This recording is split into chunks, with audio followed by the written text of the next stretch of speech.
Coming to you from the Pacific Northwest, you're listening to Mythic Radio. The first time it happened, I was sleeping and woke up because I felt a hand on my leg and I realized that I couldn't move. And he come across this object on the ground, which was the shape of a flying saucer. So he jumped out of his pickup and went down there, and there was 4 beings laying on the ground. When I raised my head back up, I was turning my head, and out of my peripheral vision, I seen something hop to a tree. And it was tall, about 7-8 foot tall, and it was black, real hairy, like a gorilla.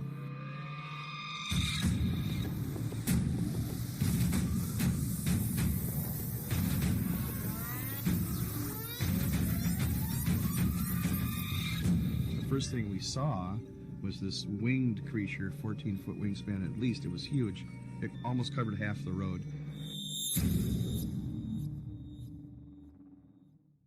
Welcome to the show. I'm your host, Nick. Thank you for tuning in today. Today is Saturday, June 17th, and this is episode 5.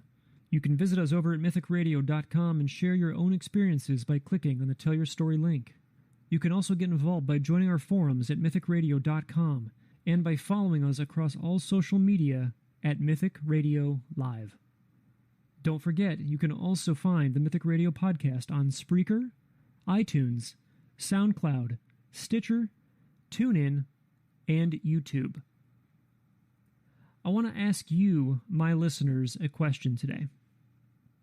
If it were possible to know of an impending tragedy before it occurred, would you be open-minded enough to accept the information that was given to you, or would you disregard the warning and go about your daily routine? Furthermore, would it depend on the source from which the information was received? For many, this is a difficult question to answer because we all interpret and trust certain types of information differently. Some people view naturally occurring phenomena as a sign, while others strictly believe facts that they themselves can prove. I believe that there is no right or wrong method to the way that we as humans perceive and interpret the world around us. But what's truly interesting to me, however, is when hundreds or even thousands of people with varying backgrounds and wildly different beliefs all witness an almost identical encounter. And furthermore, they all agree that what they witnessed was the same phenomena. This question leads me into today's topic, which is the Mothman. On last week's episode, we discussed several encounters that people have experienced over the last couple of months in Chicago, Illinois. Today, we'll be taking a more in-depth look at the history of the Mothman phenomena and explore the various types of encounters that people have experienced throughout the world. 3 boys last night near Glen, West Virginia, in Clay County, witnessed what they describe as a weird and perhaps unearthly, unidentified flying object. John, can you tell me what happened last night? We got around and we thought it was a car light. So we stopped the car and the thing came over top of the car. I'd never seen anything like that before. Mrs. Payne's daughter saw the object actually land, didn't you? All of a sudden it just sort of sank right into the trees, and it kind of moved around a little, and then it looked like, it's time to go away. It can be seen from a distance within the treetops. However, search parties have been unable to find... People theorized that the bridge collapse had been caused by whatever was causing these strange events, and that this has been done as a distraction. Some people said that when everyone's attention was focused on the bridge and the rescue efforts, that a great deal of UFO activity was seen departing the TNT area and had not been seen since. What was the first thing that happened, Mrs. Fowler, that made you know something was wrong? The bridge was swaying, and we heard a loud noise. How far were you from absolute safety? I'd say over a car length. If I'd have been another car length, I'd have made it. We ran back that way to see if there's anything we could do, and we could see there's one big tractor and trailer must have been way back, and you could see it floating. and other things are floating down the river, and these people started to holler in there, and we was trying to help them. Wasn't much you could do. The Mothman has become one of the most iconic cryptids of all time, and for good reason. Although it may not be in the spotlight quite as much as Sasquatch or the Loch Ness Monster, the Mothman has made a name for itself with its unique appearance, horrifying eyewitness accounts, and tragedy that seems to inevitably follow the sightings of this creature. Eyewitness accounts describe the Mothman as a bipedal, winged humanoid. Despite its name, which was created by the media, Mothman is not always described as moth-like. The creature's coloration varies from black, brown, gray, and even white, although it is typically seen as being darker. Mothman is often reported to be about 7 feet tall, with a wingspan of about 10 to 15 feet or more, plus the ability to fly over 100 miles per hour. Sometimes he is described as not having a head, with 2 huge red eyes set in the chest. These eyes are reported to be glowing, or at least reflective. The details of the creature's face have never been adequately described, except for the recurring detail of the red glowing eyes. One witness who saw the face clearly could only say that the details were horrible and monstrous. She had terrible nightmares and nearly suffered a nervous breakdown. Anyone who gets a close look at the Mothman seems to suffer from extreme fear and psychological distress, sometimes lasting for months or even years afterward. In particular, people say that a sense of pure evil overcomes them when they see the Mothman's eyes. Some people have even described having premonitions of future events following an encounter with the Mothman. It is said that he can fold his wings and walk with a weird shuffle that many witnesses compare to a penguin. When he flies, he unfolds his wings and shoots straight up with great speed and then levels off. He is rarely observed flapping his wings, except for on takeoff. Witnesses often describe his flight pattern as straight up like a helicopter. Many encounters include what seems to be Mothman's favorite activity, chasing cars. He'll fly in front of them and sometimes even hit at the roof. The first recorded Mothman sighting took place on November 12, 1966, near Clendenin, West Virginia.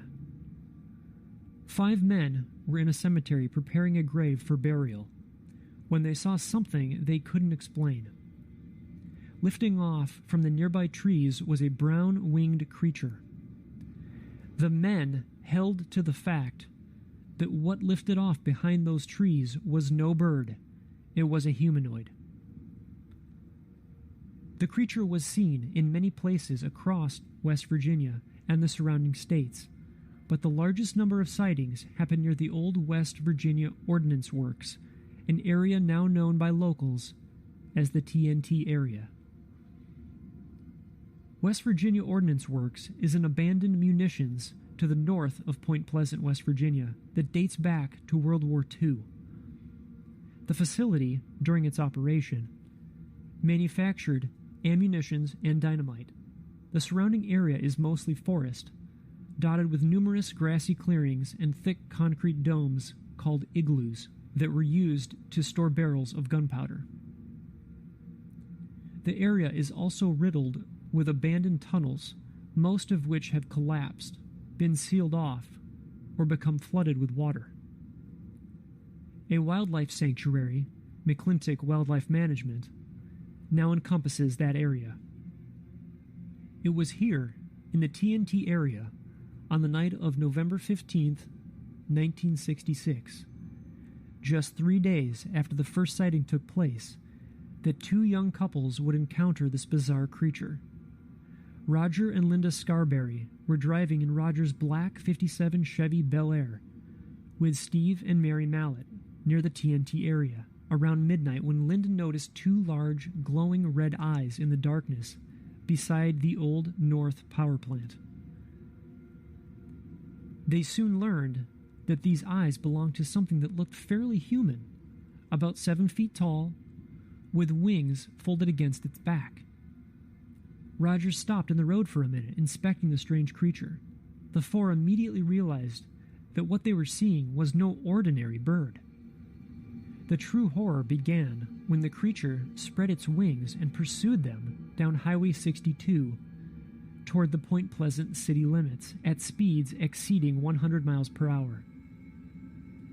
The four arrived in town, startled and confused, and with no sign of the mysterious bird that had chased them. Roger parked his car at the edge of town and they discussed their encounter, eventually deciding that what they saw was nothing more than a large bird. And, in an attempt to face their fears, they drove back toward the TNT area. It wasn't long before they saw the creature again, alongside Route 62. The couples now realized that their stalker was no bird, and the instant that the car's headlights landed on the creature, it lifted vertically into the air with tremendous speed and disappeared above the tree line. This time, when they arrived into town, they went straight to the Mason County Courthouse and told their story to Sheriff George Johnson and Deputy Miller Halstead. City police promptly began investigating the area, only to return empty-handed. The next day, a press conference was held, and the local press began printing on the story, causing others to come forward with previous and future sightings. This was the major event that started it all.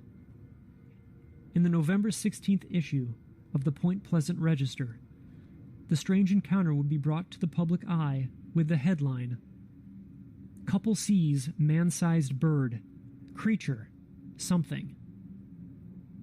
The strange encounter in the TNT area was a horrifying experience for everyone involved, and on the morning of November 16th, 1966, Linda Scarberry was rushed to the hospital by her father after experiencing a nervous breakdown. On the phenomenon, Roger Scarberry stated, "I'm a hard guy to scare, but last night I was for getting out of there." This creature would be seen throughout the next 13 months in Point Pleasant, and it was estimated that there were over 100 sightings within this time. Mothman witnesses were also harassed by the men in black, who wanted them not to speak about the creature. The people of Point Pleasant were also witnessing unidentified flying objects, which seemed to directly coincide with the Mothman sightings. The mystery and fear surrounding the strange bird-like monster came to a head on December 15th, 1967, with the tragic collapse of the Silver Bridge. 46 people died when the bridge, which connected the city with Gallipolis, Ohio, collapsed during rush hour. The destruction was blamed on a dysfunctional eye-bar in the suspension chain, but many locals felt that something more sinister was at play and that it might be connected to the recent reports of the eerie creature. Theories arose that Point Pleasant might have been a portal to an alternate realm, and that the Mothman creature, coupled with the reports of UFOs, men in black, poltergeists, and bizarre light phenomenons in the area, were somehow connected to the Silver Bridge tragedy. Some wondered if the Mothman was responsible for the Silver Bridge destruction, while others hypothesized that despite the Mothman's frightening appearance, he might have been sent to warn the town of the impending tragedy. As the legend grew, the question surrounding Mothman's intentions remained, and so has public fascination with the mysterious creature. Although encounters subsided in Point Pleasant, around the world, sightings of the Mothman continued. These are just a few of those stories. Freiburg, Germany miners. On September 10th, 1978, a group of miners in Freiburg, Germany came face to face with a seemingly headless creature with glowing red eyes on its chest, blocking the mine's entrance. At first they thought it was a man in a trench coat, but they quickly realized it was not a coat, but unfurled large black wings. The men remained in the mine entrance, stunned and staring at the creature, until it let out a blood-curdling screech that sent the miners scrambling out. About an hour later, the men felt a seismic rumble and witnessed a plume of dust shoot out from the mine as it collapsed. If the men had gone to their stations in the mine as usual, the majority of them would have been killed. It appeared as though what they dubbed the Freiburg Shrieker had saved their lives. Chernobyl.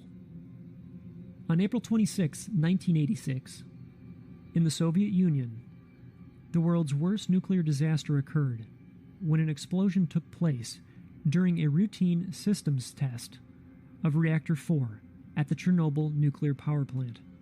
The nearby town of Pripyat served as a base for the first responders but was later evacuated due to the presence of harmful radiation. In the decades following the disaster, rumors have surfaced that Chernobyl workers and residents of Pripyat saw something very eerie in the days prior to the explosion.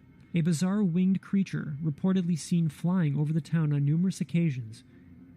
A few workers of Chernobyl also allegedly saw the same creature hovering over the plant.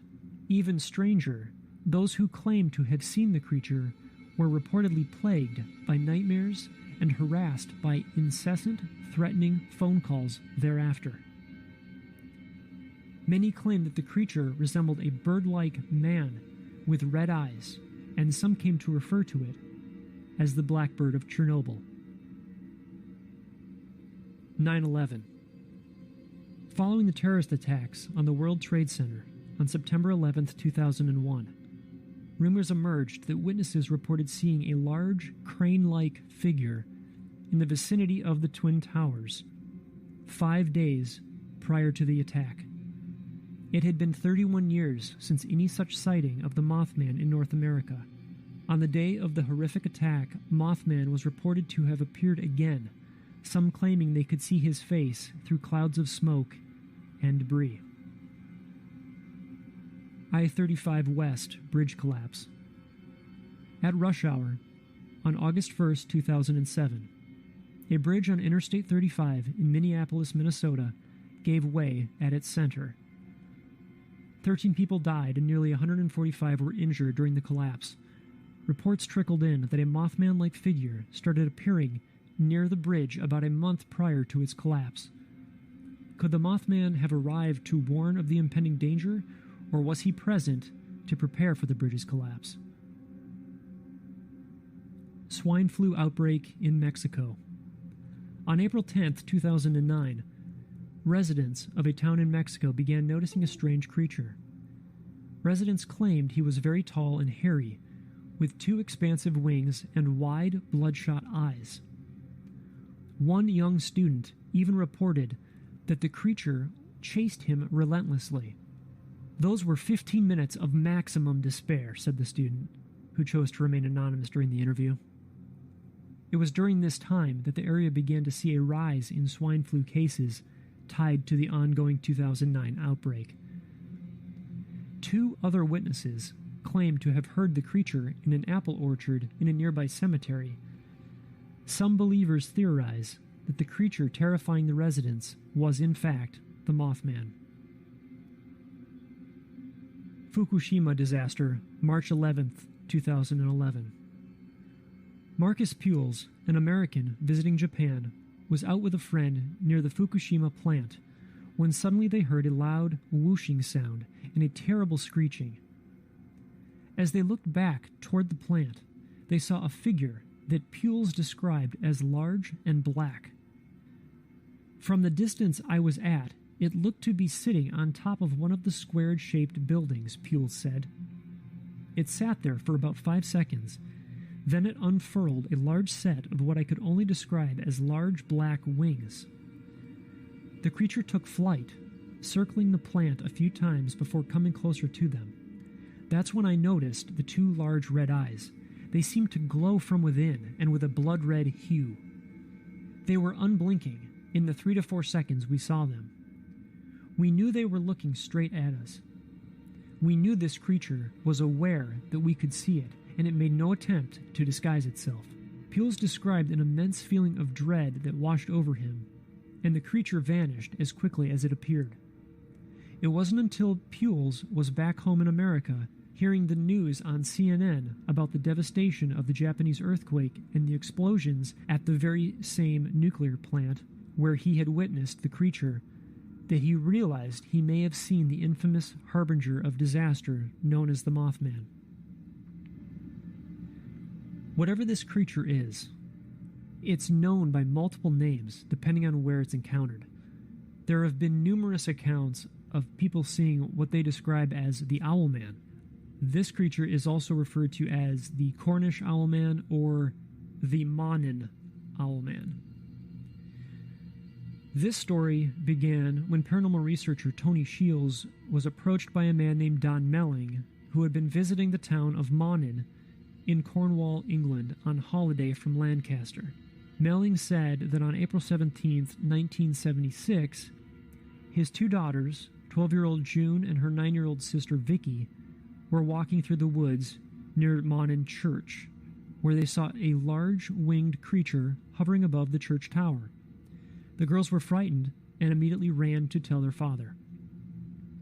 According to Shields, the family had become so upset by the sighting that they had abandoned their vacation 3 days early, and that the father would not allow either of his daughters to be interviewed.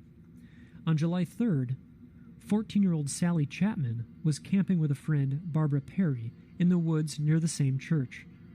According to her account, as she stood outside her tent, she heard a hissing sound and turned to see a figure looking like an owl as big as a man, with pointed ears and red eyes.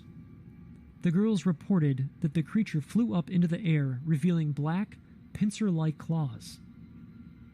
Sightings of this figure continued to be reported on the following day, when it was described as a silvery gray, and on 2 occasions 2 years later, in June and August 1978, all within the vicinity of the church. Researcher Jonathan Downs claims to have interviewed a young man whom he calls Gavin, who encountered the Owlman in 1989. Gavin and his girlfriend claimed to have seen a creature about 5 feet tall. The legs had high ankles, and the feet were large and black with 2 huge toes on the visible side. The creature was gray with brown, and the eyes definitely glowed, he said. In 1995, a female tourist from Chicago wrote to the Western Morning News in Truro, claiming to have seen a man-bird with a ghastly face, a wide mouth, glowing eyes, and pointed ears, as well as clawed wings. The farther back in history that we look, the more stories we find of people from all over the world seeing strange, flying, bird-like creatures. Known as the Thunderbird by Native Americans, and in both Hindu and Buddhist mythology, it's known as the Garuda, a large, legendary bird-like humanoid creature. Throughout the United States, you can track the sightings of this creature back to September 12, 1880, where people witnessed a strange flying humanoid over Coney Island, New York. This is the actual article that the New York Times printed describing the account. New York Times, 12th September, 1880. An aerial mystery. One day, last week, a marvelous apparition was seen near Coney Island. At the height of at least 1,000 feet in the air, a strange object was in the act of flying toward the New Jersey coast. It was apparently a man with bat's wings and improved frog's legs. The face of the man could be distinctly seen, and it wore a cruel and determined expression. The movements made by the object closely resembled those of a frog in the act of swimming with his hind legs and flying with his front legs. Of course, no respectable frog has ever been known to conduct himself in precisely that way. But were a frog to wear bat's wings and to attempt to swim and fly at the same time, he would correctly imitate the conduct of the Coney Island monster. When we add that this monster waved his wings in answer to the whistle of a locomotive and was of a deep black color. The alarming nature of the apparition can be imagined. The object was seen by many reputable persons, and they all agree that it was a man engaged in flying toward New Jersey. About a month ago, an object of precisely the same nature was seen in the air over St. Louis by a number of citizens who happened to be sober and are believed to be trustworthy. A little later, it was seen by various Kentucky persons as it flew across the state. In no instance has it been known to alight, and no one has seen it at a lower elevation than 1,000 feet above the surface of the earth. It is, without a doubt, the most extraordinary and wonderful object that has ever been seen, and there should be no time lost in ascertaining its precise nature, habits, and probable mission. The following Mothman encounter happened in 1953. Certainly one of the most bizarre of all the many and varied strange beings that haunts the lore and legend of Texas is that which became known as the Houston Batman. The most famous encounter with the beast took place during the early morning hours of June 18th, 1953. Given the fact that it was a hot and restless night, 23-year-old housewife Hilda Walker and her neighbors, 14-year-old Judy Meyer and 33-year-old tool plant inspector Howard Phillips, were sitting on the porch of Walker's home, located at 118th East 3rd Street in the city of Houston. Walker stated of what happened next. 25 feet away, I saw a huge shadow across the lawn. I thought at first it was the magnified reflection of a big moth caught in the nearby streetlight. Then the shadow seemed to bounce upward into a pecan tree. We all looked up. That's when we saw it. She went on to describe the entity as being essentially like a man in shape, sporting a pair of bat-style wings, dressed in a black, tight-fitting outfit and surrounded by an eerie glowing haze. The trio all confirmed that the monstrous form stood about 6.5 feet tall, and also agreed that the strange glow engulfing him was of yellow color. The Batman vanished when the light slowly faded out, and right about the time that Meyer issued an ear-splitting scream. Mrs. Walker also recalled the following. Immediately afterwards, we heard a loud swoosh over the housetops across the street. It was like the white flash of a torpedo-shaped object. I've heard so much about flying saucer stories, and I thought all those people telling the stories were crazy, but now I don't know what to believe. I may be nuts, but I saw it, whatever it was. I sat there stupefied. I was amazed. Meyer added to the newspaper that, I saw it, and nobody can say I didn't. Phillips, meanwhile, was candid in stating the following. I can hardly believe it, but I saw it. We looked across the street and saw a flash of light rise from another tree and take off like a jet. For her part, Walker reported the incident to local police the following morning. In 1976, residents of South Texas's Rio Grande Valley were terrorized by a huge ape-faced winged beast, which according to eyewitness reports bore 2 blood-red eyes and would come to be known as Big Bird. Although one witness would claim to have found unusual 3-toed tracks measuring 8 inches across embedded in the ground near his Harlingen home on January 2, 1976, the first known sighting of the creature occurred on January 1, 1976, when 11-year-old Tracy Lawson and her 14-year-old cousin, Jackie Davies, saw the beast while playing in Lawson's backyard near Harlingen, Texas. The 2 girls claimed they saw the bird-like creature standing approximately 300 feet away in an irrigation canal. Lawson, frightened yet intrigued, went inside to get her binoculars. When she returned, Lawson did not see the large bird she expected, but a mysterious monster staring back at her instead. Not surprisingly, their parents, who had yet to hear any reports of the creature, were skeptical of the girl's story. That would be until the wee hours of January 7th, when a San Benito, Texas police officer named Arturo Padilla claimed to have seen something extraordinary in the headlights of his cruiser. Padilla described the creature as looking like a really big bird, approximately 5 feet in height, with a 12-foot wingspan. As striking as the proportions of this creature are, far and away the most intriguing aspect of this flying fiend were its bald head and simian-like features complete with bright red eyes. Almost immediately following this initial encounter, Padilla's colleague officer, Homer Galvin, also reported seeing the thing. But due to his distant proximity, all he was able to discern was a large black winged creature silhouetted against the sky. Later that night, another witness and his nephew, who were fishing on the banks of the Rio Grande, also claimed to have encountered the creature. They described it as having eyes as big as silver dollars and a long, skinny beak, despite the fact that it resembled a huge bat. The next day, the Brownsville Herald ran a story about the bizarre sighting and quoted the witness as saying, "I was scared. It's got wings like a bird, but it's not a bird. That animal is not of this world."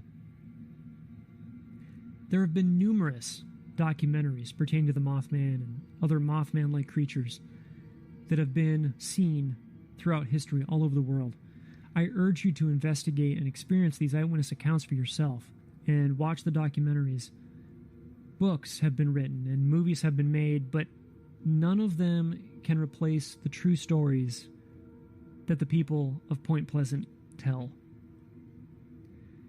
In 2010, my wife and I visited Point Pleasant, West Virginia. We drove by the TNT area, we walked down Main Street, and stayed at the historic Lowe Hotel, which is actually located directly across the street from the Mothman Museum.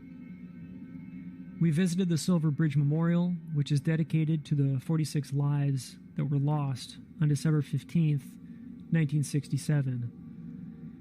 Even though we did not witness anything unusual or paranormal during our visit, we could feel the deep, overpowering history that Point Pleasant exudes. During our stay in West Virginia, the people of Point Pleasant were warm, hospitable, and honest. Most of the folks that live there have a direct connection in one way or another to the events that occurred in 1966 and 1967. I truly believe that these people encountered something strange and unexplained, and they deserve to have their stories told without being criticized. It's always easier to belittle someone's experience that may sound a little too far-fetched. It's hard for us to put ourselves in someone else's shoes, especially when it's something that maybe we have not experienced firsthand. But before we judge people and their stories, we need to stop and realize that without being there in Point Pleasant during the time of these occurrences, we cannot pretend to know what these folks did or did not experience. There is absolutely no substitute for visiting a location and experiencing the energy for yourself. So please, whatever interests you, get out there and explore it. I really appreciate everyone tuning in today, and I'll do my best to keep you guys updated on the recent Mothman sightings that are going on in Chicago, Illinois right now, which we talked about in episode 4. As always, I want to know what you guys think, and I want to know if you've experienced any similar encounter. I'd like to thank everyone for joining me again today, and I want to encourage you guys to visit our forums on mythicradio.com. There you will find all the topics that we discuss here on the podcast. Feel free to ask questions, post your own experiences, and start new topics on what interests you. I would also like to give a quick hello to my friend Matt, who is traveling across country right now. Safe travels, my friend, and I appreciate your support. I hope you'll all join me on our next episode, where I'll be discussing my background and reasons that I had for creating the Mythic Radio podcast. And I'll also be talking about some personal experiences and encounters that I've had over the years. Thanks again, everybody. We'll see you next time here on Mythic Radio. Coming to you from the Pacific Northwest, you're listening to Mythic Radio. The first time it happened, I was sleeping and woke up because I felt a hand on my leg and I realized that I couldn't move. And he come across this object on the ground, which was the shape of a flying saucer. So he jumped out of his pickup and went down there, and there was 4 beings laying on the ground. When I raised my head back up, I was turning my head, and out of my peripheral vision, I seen something hop to a tree. And it was tall, about 7-8 foot tall, and it was black, real hairy, like a gorilla.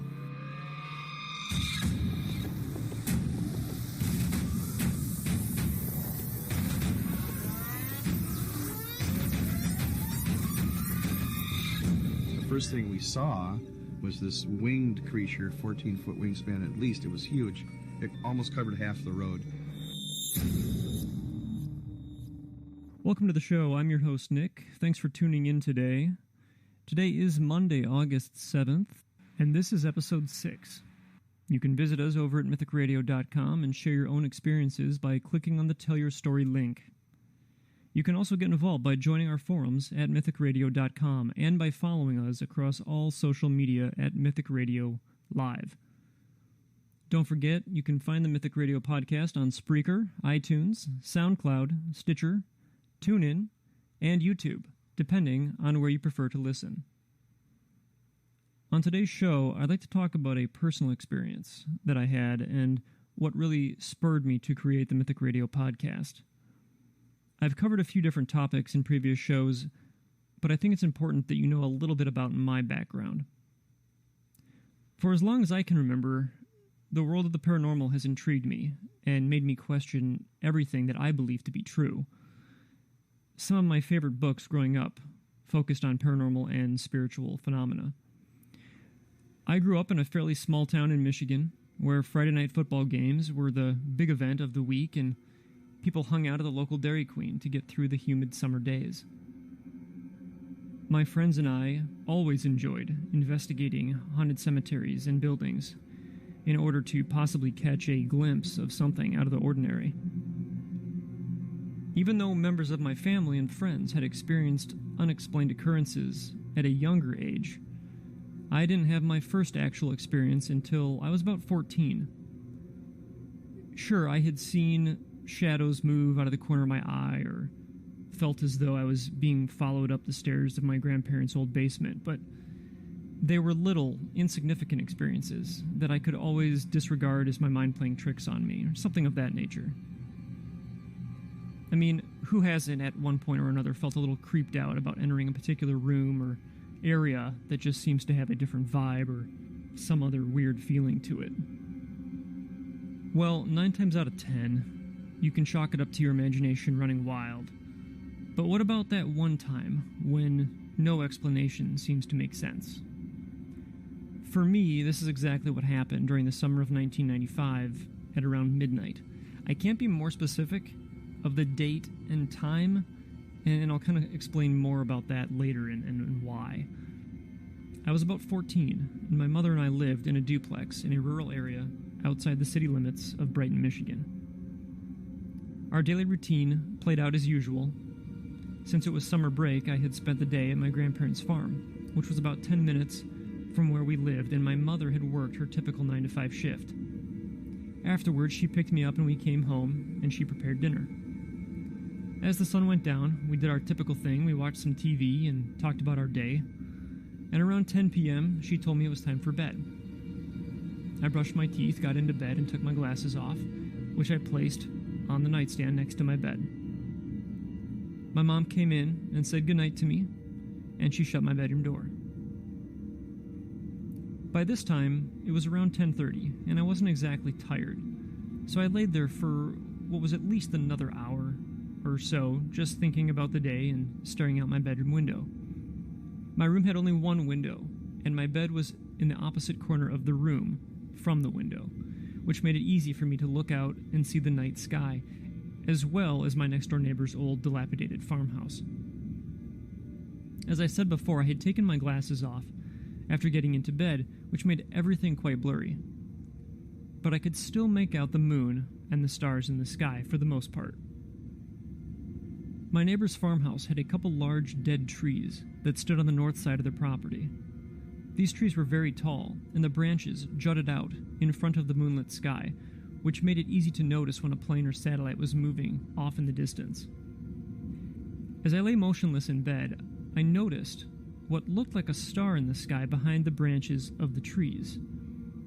This object looked as if it was pulsating very slowly, as some stars appeared to do.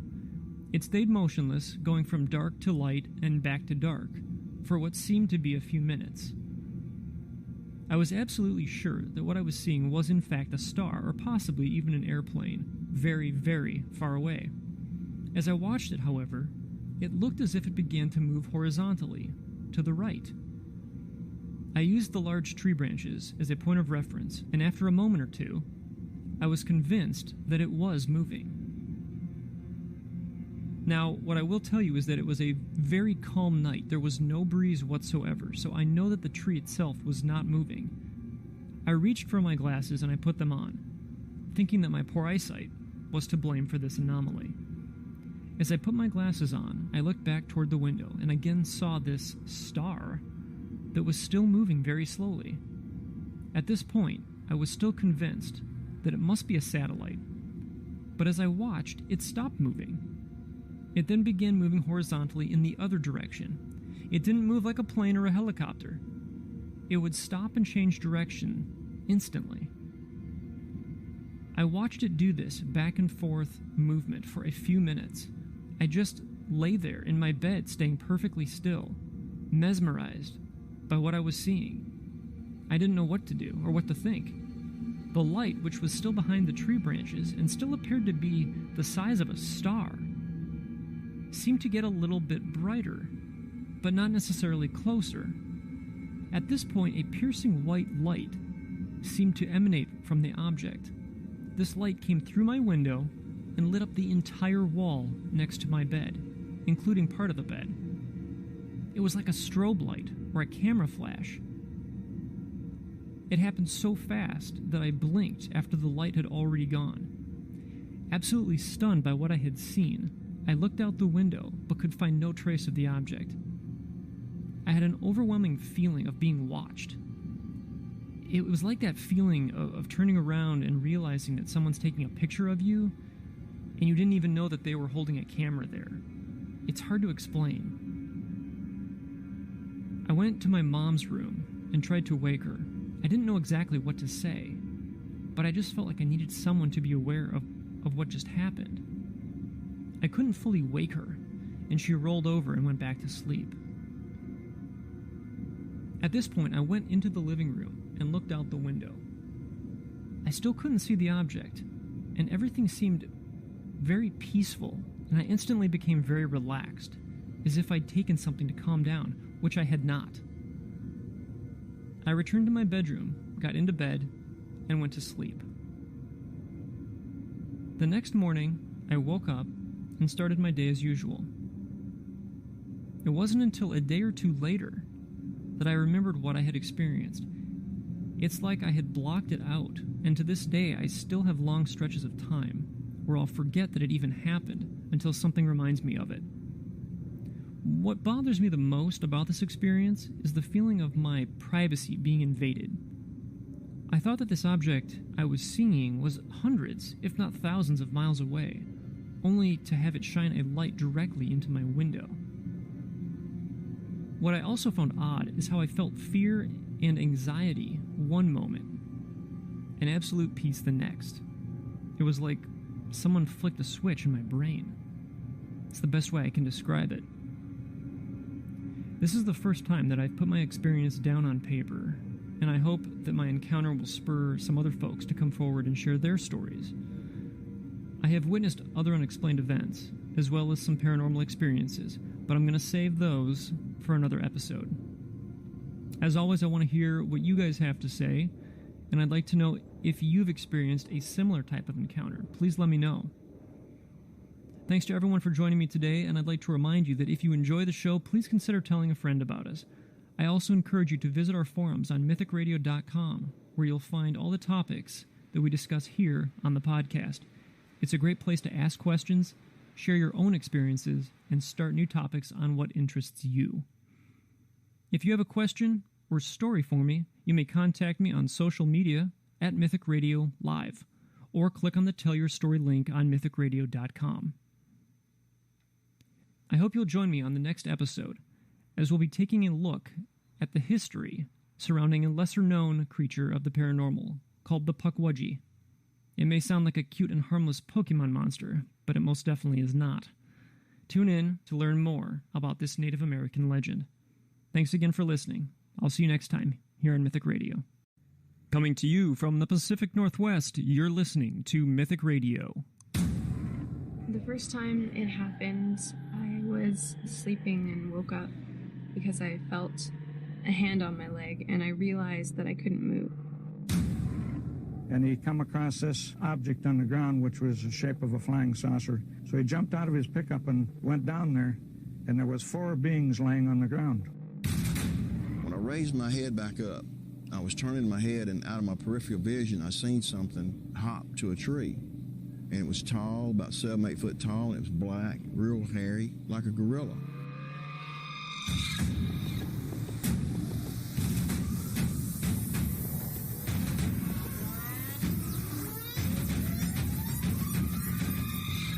The first thing we saw was this winged creature, 14-foot wingspan at least. It was huge.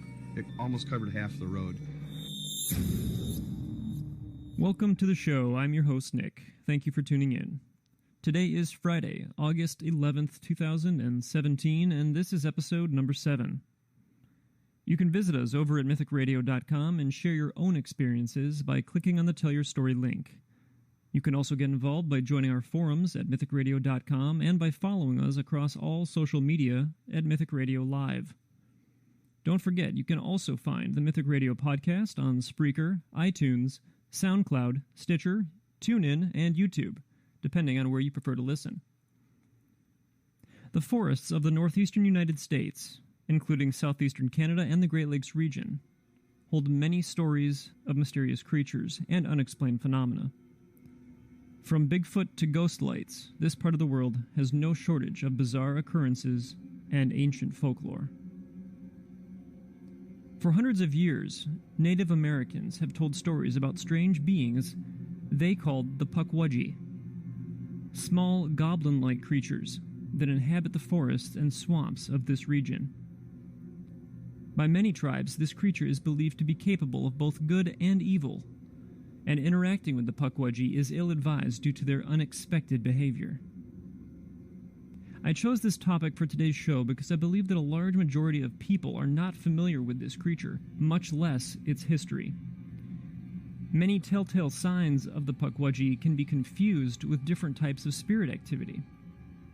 This can be an issue when trying to rid your home or property of strange phenomena, as it's important to know what type of entity you're dealing with beforehand. The name Pukwudgie literally means person of the wilderness, and its lore is affiliated with 5 different Native American tribes, including the Abenaki, Algonquin, Mohican, Ojibwe, and Wampanoag. Pukwudgie has 3 different pronunciations and over 37 alternate spellings depending on the tribe. The earliest known legend of the Pukwudgie is connected with the people of the Wampanoag tribe. Legend has it that the Wampanoag believed in a creation giant named Mashop. He was responsible for creating much of the land the tribe called home, and Mashop was loved and revered by the tribe. The smaller and less powerful Pukwudgie were jealous of Mashop, as all their efforts to be helpful to the Wampanoag usually backfired. Instead of being loved, they were considered a nuisance. So rather than help the tribe, the Pukwudgie decided to annoy them instead. Things soon escalated, and the tribe turned to Mashop for help.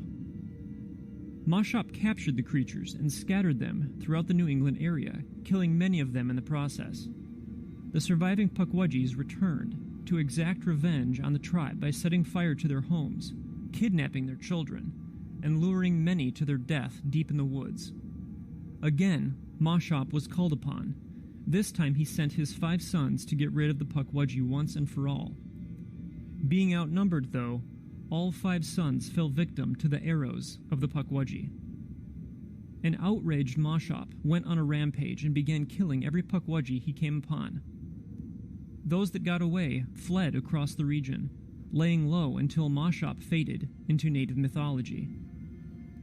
It is for this reason that many tribes believe that the Pukwudgie have turned against them and are no longer a friend to humans. According to Algonquin folklore, Pukwudgies are magical little people of the forest, similar to the gnomes or fairies of European legend. Some people that have encountered the creatures describe it as ranging in height from 2 to 4 feet tall. Others claim that they have seen Pukwudgies up to 6 feet tall. They are usually described as being hairy and having large pointed ears and a large nose. In some cases, they are described as even looking like a wolf.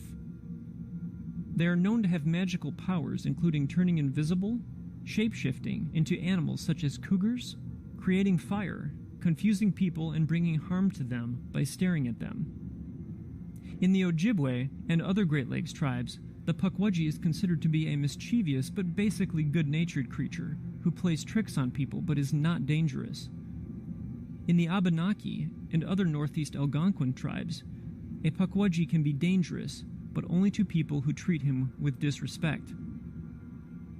In the Wampanoag and other tribes of southern New England, the Pukwudgie are still believed to be impulsive and dangerous creatures who may play harmless tricks, but are just as likely to steal children or commit deadly acts of sabotage. If encountered, you should not interact or taunt them, or they will repay you by playing nasty tricks on you or by following you and causing trouble. They are known to kidnap people, push them off cliffs, attack their victims with short knives and spears, and use sand to blind their victims. Pukwudgie seem to be more common in areas where elevated levels of supernatural activity occur. Recent sightings have been witnessed in the Freetown Fall River State Forest in Massachusetts on the Watupa Reservation. Fall River is home to the infamous axe murderess Lizzie Borden. Other sightings have been documented at Mound State Park in Anderson, Indiana. Not far from Mound State Park is the haunted Moundsville State Penitentiary. Pukwudgie have also been recently spotted on Harryman Road in Round Rock, Texas, where folks have been encountering strange gnome-like creatures.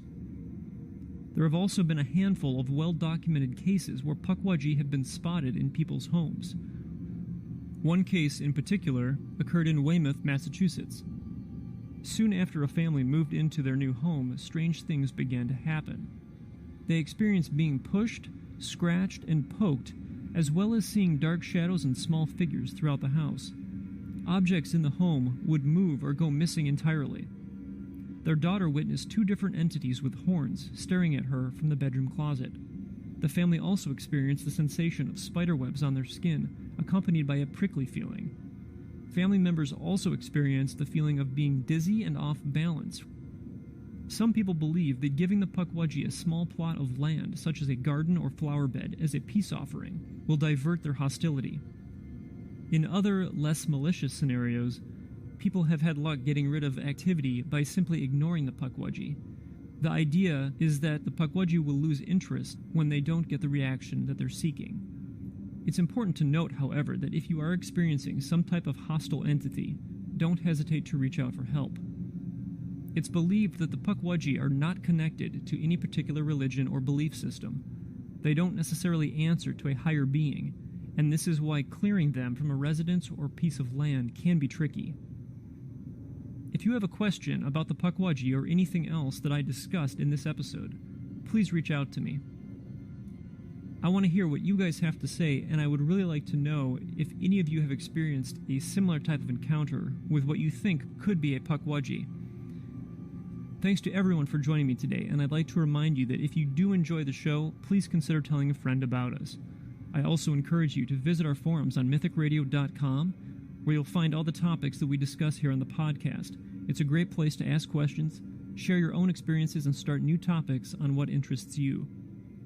If you have a question or story for me, as I said, you may contact me on social media at Mythic Radio Live, or click on the Tell Your Story link on mythicradio.com. You can also email me at mythicradio@gmail.com.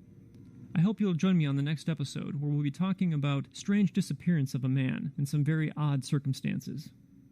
Thanks for listening. I'll see you guys next time here on Mythic Radio. Coming to you from the Pacific Northwest, you're listening to Mythic Radio. The first time it happened, I was sleeping and woke up because I felt a hand on my leg and I realized that I couldn't move. And he come across this object on the ground, which was the shape of a flying saucer. So he jumped out of his pickup and went down there, and there was 4 beings laying on the ground. When I raised my head back up, I was turning my head, and out of my peripheral vision, I seen something hop to a tree. And it was tall, about 7, 8 foot tall, and it was black, real hairy, like a gorilla.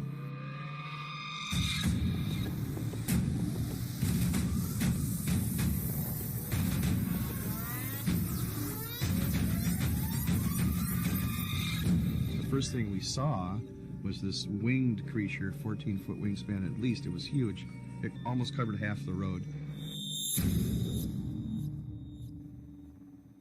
Welcome to the show. I'm your host, Nick. Thank you for tuning in today.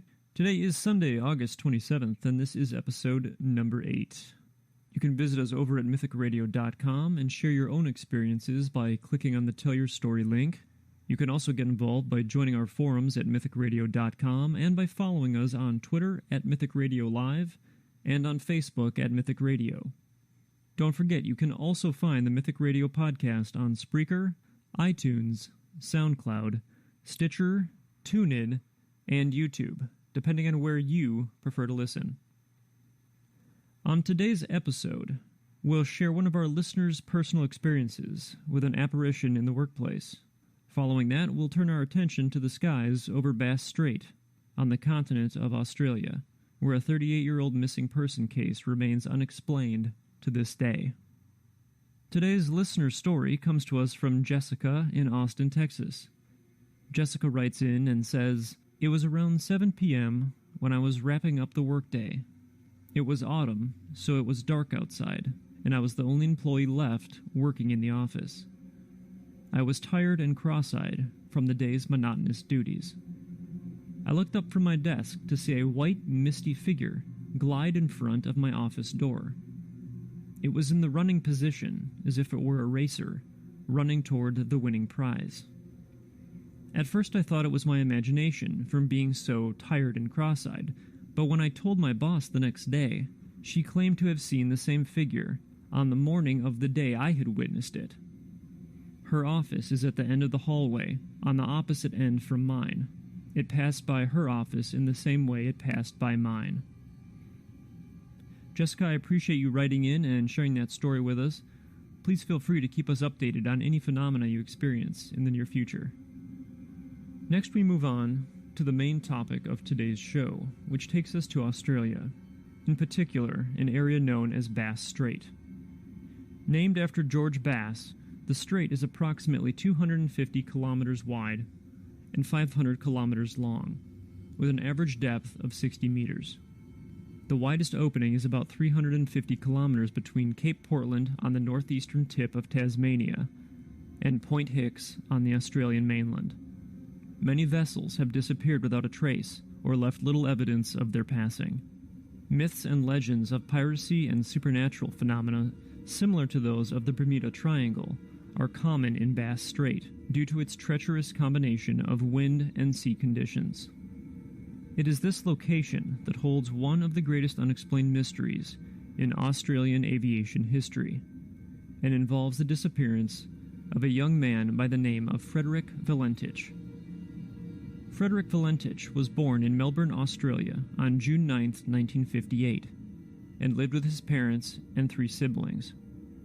He had always been interested in aviation and had even applied to enlist with the Royal Australian Air Force. Valentich was also a member of the Air Training Corps, and on February 24, 1977, he was issued a student pilot license. He received his private pilot license the following September. Valentich had a Class 4 instrument rating and 150 hours of flight experience. His lifelong dream had always been to become a commercial airline pilot. On October 21, 1978, 20-year-old Frederick Valentich boards a Cessna 182 light aircraft with the intention of flying to King Island in the Bass Strait. According to the flight plan he had filed with Moorabbin Airport in Melbourne, he planned to fly southwest along Cape Otway before heading south across Bass Strait and eventually landing at King Island. At 6:19 p.m., Valentich departs Moorabbin Airport and contacts the Melbourne Flight Service unit, informing them of his departure. The conditions that day are reported as being clear with good visibility and light winds. 41 minutes later, at 7 p.m., Valentich reports reaching Cape Otway. At 7:06 p.m., Valentich again contacts Melbourne Flight Service and speaks with Officer Steve Roby, but this time he inquires about other possible aircraft that might be in the area below 5,000 feet. Officer Roby tells Valentich that there are no other known aircraft at that altitude. Valentich tells Roby that he can see a large, unidentified aircraft which appears to have 4 bright landing lights. Valentich is unable to confirm exactly what type of aircraft it is, but he says it is moving at a high rate of speed and that it has just passed within 1,000 feet above him. He also reports that the aircraft is now approaching him from the east and says that it seems as though the craft is playing a sort of game with him. For the next 6 minutes, Valentich and Roby are in communications regarding the strange unknown craft. At one point during the transmission, Valentich tells Roby that it is not an aircraft and that it has a green light and a metallic, shiny exterior. At 7:11 p.m., Valentich tells Melbourne Flight Service that his engine is rough idling. Roby asks Valentich what his intentions are, and Valentich states that he is going to King Island. Valentich then says that the object is hovering on top of him and again states that it's not an aircraft. From this point on, Valentich is unresponsive, but the microphone remains open.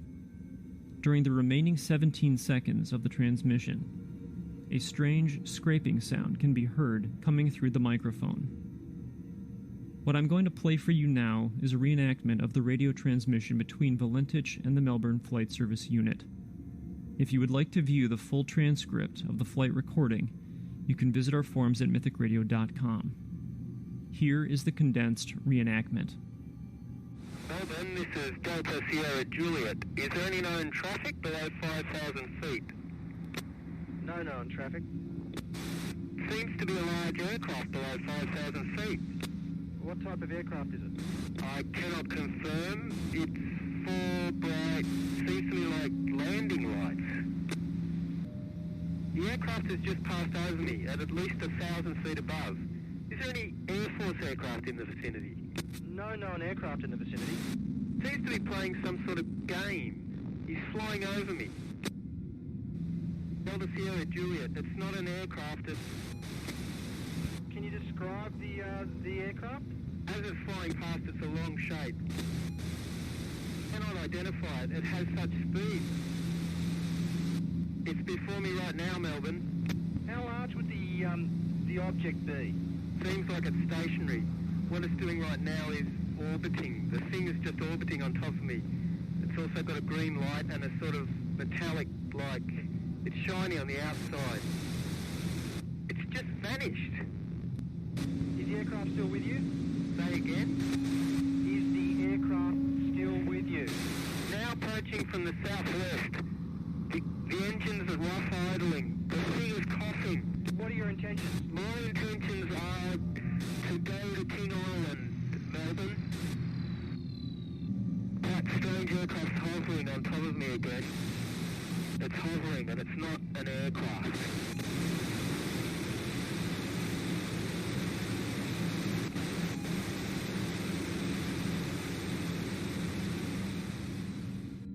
What I want to play for you now is the actual recording of the final 17 seconds of the radio transmission where you can hear an odd scraping sound. This is the actual recording.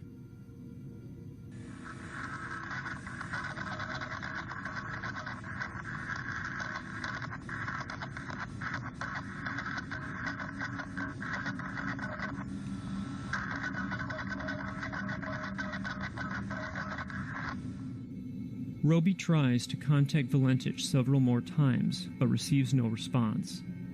At 7:12 p.m., a rescue alert is given, and when Frederick Valentich fails to arrive at King Island by 7:33 p.m., a sea and air search is initiated. Rescue teams search for 7 days, but neither Valentich nor his aircraft are ever recovered. The Department of Transportation conduct a 2-week-long investigation, but are unable to determine a cause for the unexplained disappearance. An edited version of the in-flight recording was examined by 3 researchers, 2 government agencies, and 2 universities, both in Australia and in the United States. Dr. Richard F. Haynes, a former NASA researcher, studied the last 17 seconds of the tape, where a strange metallic scraping sound could be heard. He stated that he could not determine the pattern or frequency of the sound. As the weeks went by, new evidence surfaced that only added to the confusion.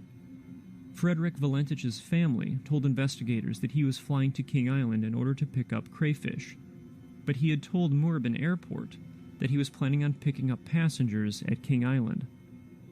When authorities investigated deeper, they discovered that Valentich had not ordered any crayfish, and that there were not any crayfish even available that day to begin with. Furthermore, investigations revealed that there were no passengers waiting to be picked up on King Island. After news of the disappearance became public, a number of people came forward with eyewitness accounts of UFO activity in the same area that Valentich's plane went missing.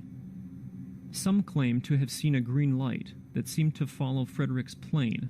Witnesses also claimed that his plane was in a steep dive when they saw it.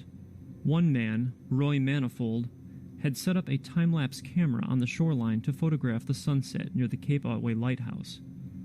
When he had the pictures developed, he noticed a strange object that appeared to be exiting the water and moving at a high rate of speed. Roy Manifold said that he had taken the pictures at approximately 6:47 p.m., which would have been about 20 minutes before Valentich contacted the Melbourne Flight Service. The photos were examined by a Phoenix, Arizona group called Ground Saucer Watch, as well as other independent experts. The overall consensus was that the photographs were authentic and showed an unknown flying object of moderate dimensions surrounded by a cloud-like vapor or exhaust residue. 5 years after Valentich's disappearance, the government reportedly found parts of aircraft wreckage in Bass Strait, with partial matching serial numbers. This information was recovered in a 315-page government file that authorities claimed had been lost. Frederick's father, Guido Valentich, told the press that he hoped his son had been taken by a UFO and had not crashed. Guido also told the press that his son used to study UFOs as a hobby using information he had obtained from the Air Force. He also stated that his son was not the type of person who would make up stories. He said that prior to his disappearance, Frederick had worried about attacks from UFOs. There are many theories as to what happened to Valentich that evening over Bass Strait. One of the more popular assumptions is that Valentich staged his own disappearance. According to flight records, after reaching Cape Otway, he would have had enough fuel to fly an additional 800 kilometers. The other odd fact is, despite ideal weather conditions, Valentich's aircraft was never plotted on radar near Cape Otway. Melbourne police also received reports of a light aircraft making a mysterious landing near Cape Otway at the same time of Valentich's disappearance. Other people speculate that Valentich became disoriented and was flying upside down. This could account for the strange lights he saw above him, which would have actually been the reflection of his own plane in the water. Some investigators theorize that he may have committed suicide, but his family, friends, and girlfriend insist that he was happy in his life and would never resort to such an act. The Valentich family still holds out hope that Frederick will someday return to them. I'm sure he would have many stories to tell if he does, but unless that day comes, we may never truly know what happened to Frederick Valentich. In 2012, the Australian government's Department of Transport file was opened under the 20-year rule. This document is open for everyone to view and download at the National Archives of Australia website. The National Archives of Australia file reference on this document is Series Number B1497, Control Symbol V116/783/1047. Item Barcode 104-91375. Title DSJ, Cape Otway to King Island, 21st October, 1978. Aircraft missing, Valentich. For anyone interested in this case, I highly recommend that you download and examine the file. I'd like to hear what you guys have to say, and I'd like to know if you or anyone that you know may have knowledge or information pertaining to this case. I encourage you to visit our forums on mythicradio.com, where you'll find all the topics that we discuss here on the podcast. It's a great place to ask questions and share your own experiences. You can even start new topics on what interests you. If you have a question or story for me, you may contact me at mythicradio@gmail.com or visit mythicradio.com and click on the Tell Your Story link. Thanks to everyone for joining me today, and I'd like to remind you that if you enjoy the show, please click the follow and like buttons. It helps us know what kind of content you find interesting. Please join me on the next episode of the Mythic Radio podcast. We'll be taking an in-depth look at the history and stigma surrounding one of the most infamous games of all time, the Ouija board. Thanks again for listening. I'll see you next time here on Mythic Radio.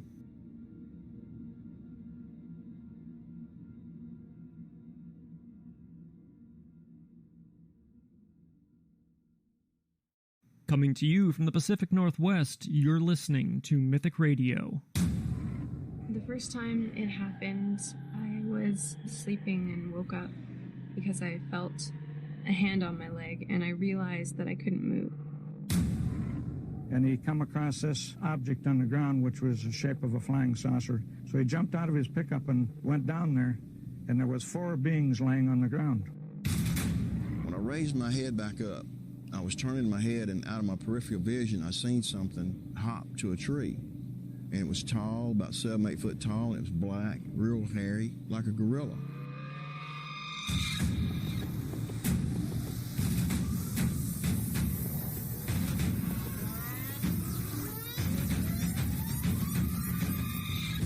First thing we saw was this winged creature, 14-foot wingspan at least. It was huge.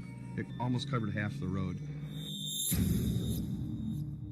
Welcome to the show. I'm your host, Nick. Today is Friday, September 1st, and this is episode number 9.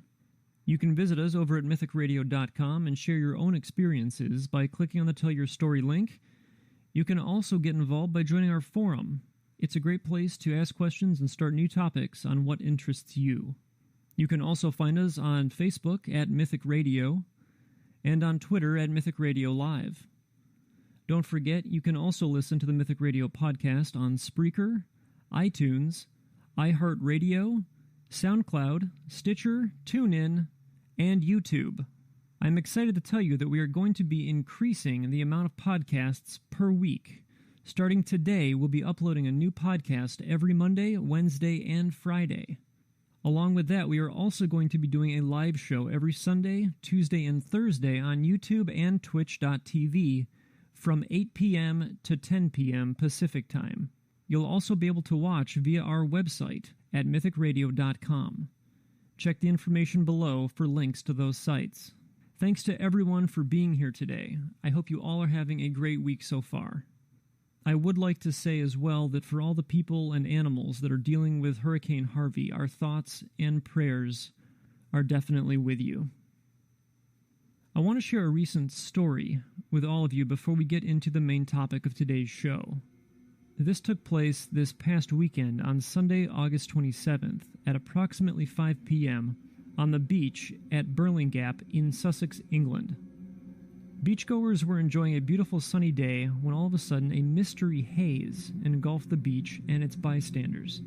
People began fleeing the area when their eyes, throats, and lungs became inflamed. People said that the smell of burning plastic filled the air, and emergency services were dispatched to the location. The cloud finally dissipated early Monday morning, August 28th. Over 130 people were treated at Eastbourne District General Hospital. Sussex police stated that the injuries were mostly minor. The haze was so dense that it almost looked as though the beach and surrounding cliffs were covered in a thick fog. It's still unknown as to what this fog was or where it came from, but emergency responders are now referring to it as a chemical haze. Multiple news channels have been covering the strange phenomena, as well as posting video and pictures of it. Very unusual to say the least, and I hope all of the people affected by this make a speedy recovery. The main topic of today's show is something that I think just about all of us can relate to.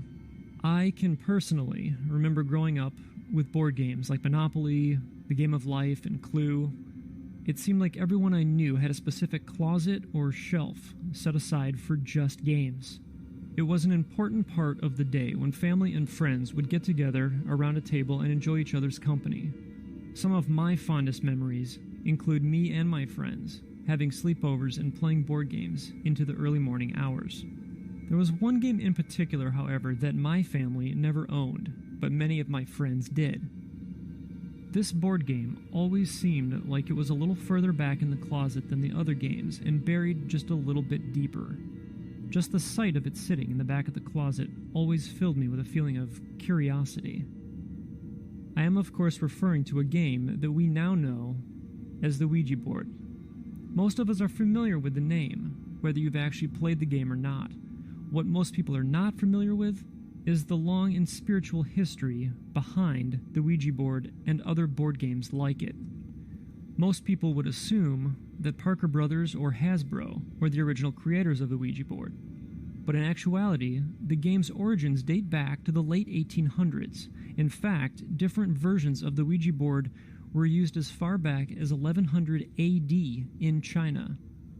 Historical documents prove that people would use a planchette on a piece of paper, which had pictures and symbols on it similar to the Ouija boards of today. During this time, it was more well known as a type of automatic writing. The use of planchette writing was a common method used in necromancy and communion with the spirit world.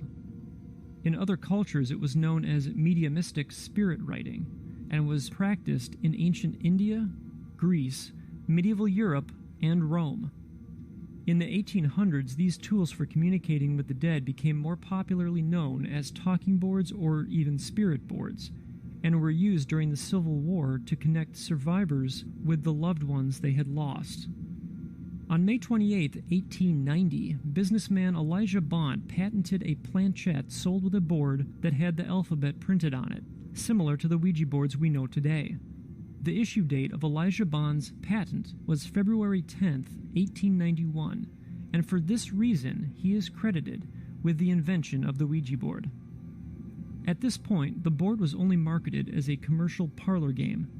In 1901, William Fuld took over production of the board and began producing his own boards under the Ouija name.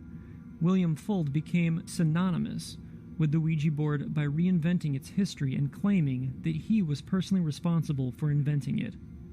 From the 1920s through the 1960s, the Ouija board spiked in sales, and in 1966, William Fuld's estate sold the entire business to Parker Brothers. Parker Brothers began marketing the Ouija board as a children's game, and in 1987, commercials began to air on television showing young kids playing with the board. During these commercials, an ominous-sounding narrator could be heard taunting the children as they played. It's just a game, isn't it?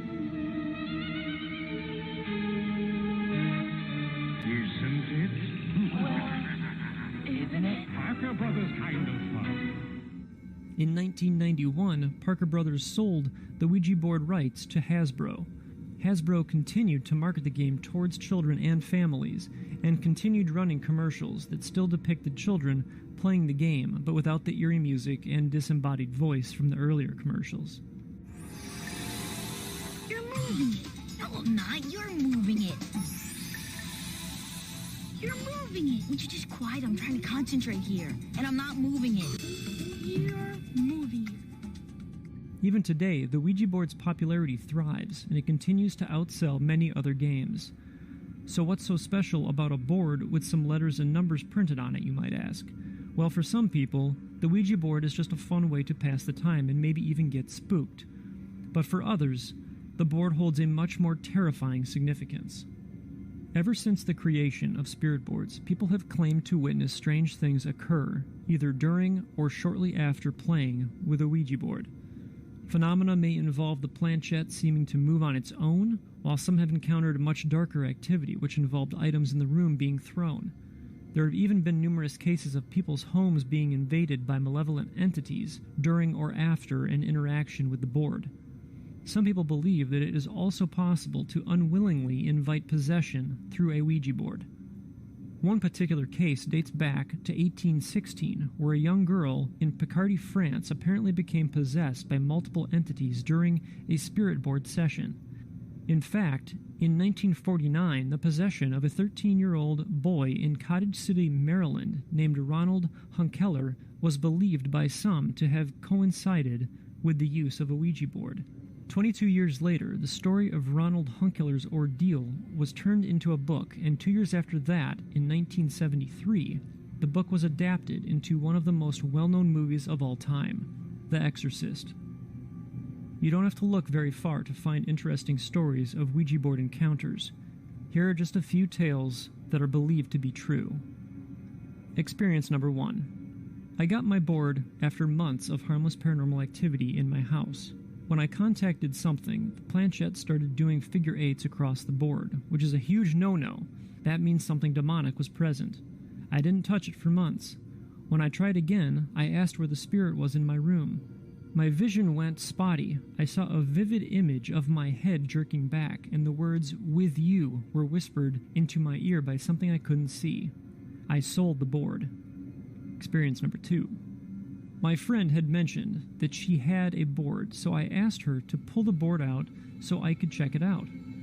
At first she said no, but then she agreed to do it as long as she didn't have to participate. After she had the board set up, I asked, "Is there anyone here?" Nothing. So being a dumb teenager, I said, "If anything is in here and not talking, you're a coward." The board was put away after that. Fast forward a week later, I wake up on a stereotypical stormy night. Thunder and lightning, wind and rain, the works. I look around to see why I woke up and couldn't see a thing and decide to try and fall back to sleep. After laying there for about 30 seconds, I hear from downstairs, "Get the boy," in a very raspy, wispy voice. I open my eyes and listen. Nothing. I start to go back to sleep. "Get the boy." It was much louder this time. Then my downstairs door slammed shut. I freaked the F out because nobody slept down there, and we had no drafts. Nothing really happened after that. I learned my lesson. Experience 3. Doing the board with 6 or 7 people. Only one of my friends knows Latin, and he is not touching the oracle. The contact starts speaking to us in Latin. This same friend later pulled his hand back from the oracle, having received what looks like a small scratch on his wrist. Not bleeding, but bright red as if it was fresh. His girlfriend at the time was plagued by a contact they had made and would wake with strange bruises on her legs. We also contacted something that called itself Z. We think Z was trying to escape, as our friend who was conducting the session told us not to let anything touch all 4 corners. My friend asked Z if it was an enlightened being, to which it responded yes. When my friend asked Z how it unlocked all of its chakras, it began to travel back and forth between the picture of the sun and the picture of the medium using the board.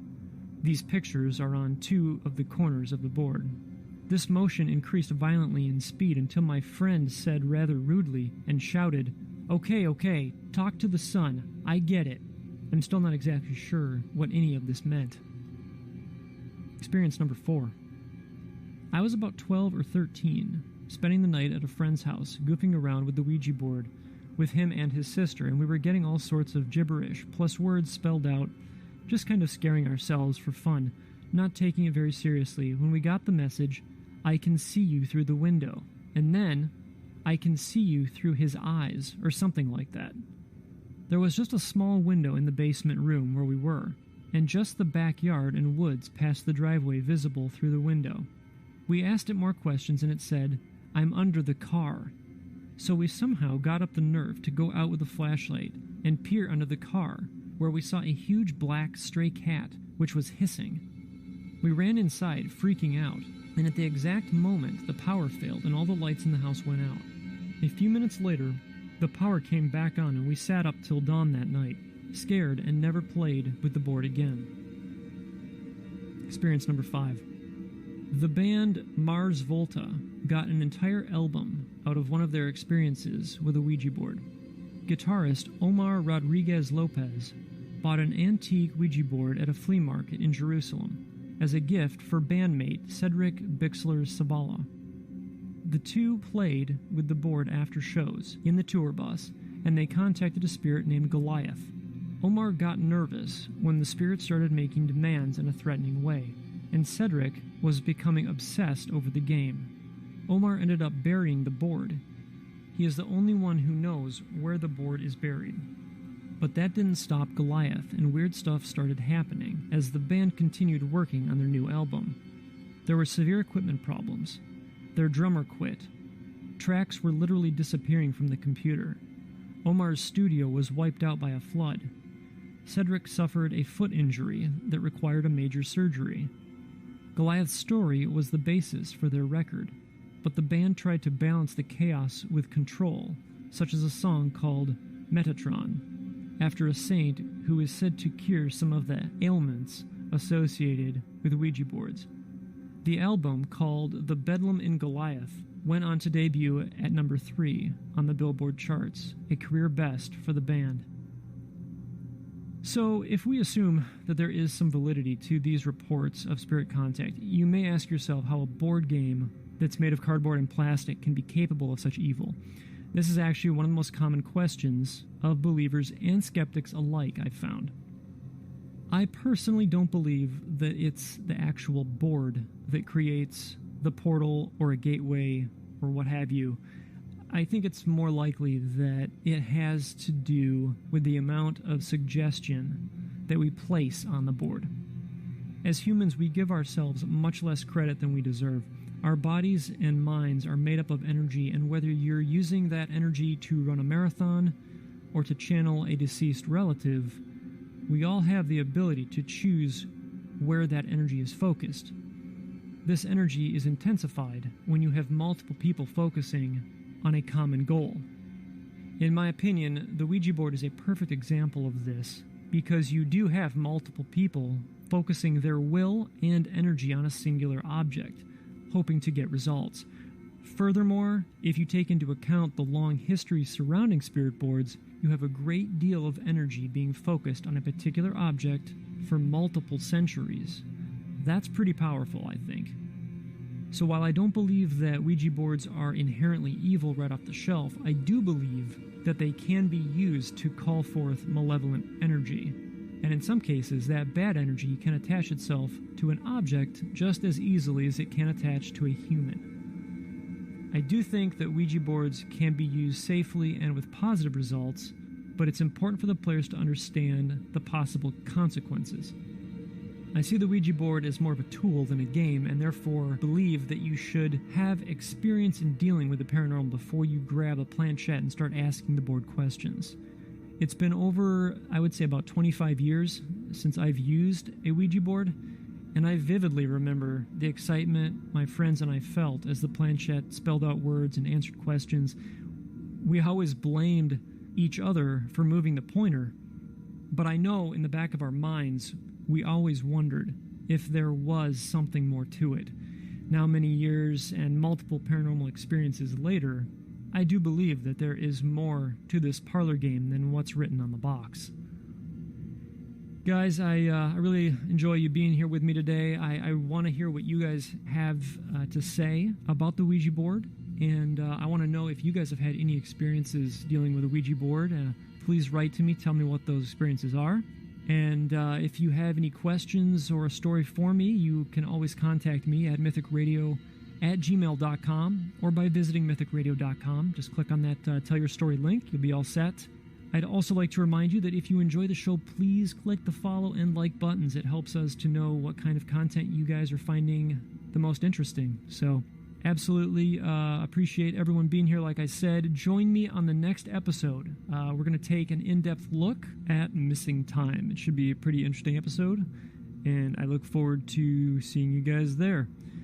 From all of us at Mythic Radio, thanks for listening, and remember, don't wait for the unknown to come to you.